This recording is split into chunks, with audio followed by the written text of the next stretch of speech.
This is Red Flags, the mini cast that gives you advice on how to spot bullshit and people that waste your time.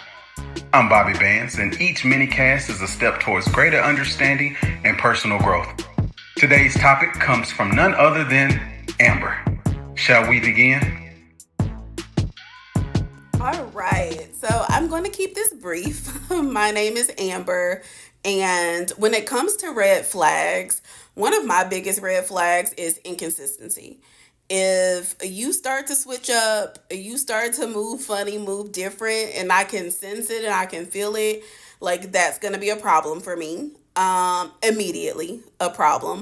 And I say immediately, but like I do give people a little grace, but I think there are times where it's just very clear that someone has switched up the way that they move. So whether that's like they don't call the way that they used to, they don't text the way that they used to, or maybe you're not going out the way that you used to. Like there are definitely telltale signs when a person is starting to be inconsistent.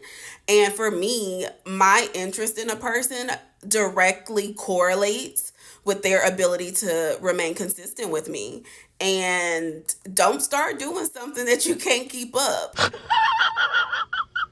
And I feel like we've heard that for years. Like, if you can't keep it up, don't start it. And so for me, for sure, consistency is a big piece.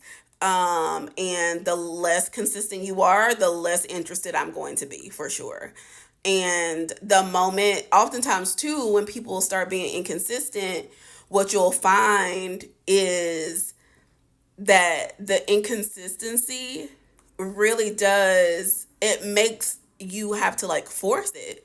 It starts to feel like you have to force the conversation, like you have to force interactions with them. And so for me, that's just, it's not worth it. What they say, what is it? The juice ain't worth the squeeze. That right there. That juice is not worth the squeeze, and I will immediately lose interest. And like I said, once it gets to that point, it's a wrap. It's really hard to come back from that. So yeah. Anyway, like I said, gonna keep it short, sweet, and simple. But in the meantime, y'all make sure to like, share, and subscribe to the Bobby Bands podcast. And that's a wrap for today's Red Flags. I want to thank you for joining us on this journey, and special thanks to Am. If you enjoyed our time together, please consider subscribing, liking, sharing, and leaving us one of your red flags. Until then, I'm Bobby Bands, and remember, stop setting yourself on fire to keep someone else warm. That's it for Red Flags. See you next week.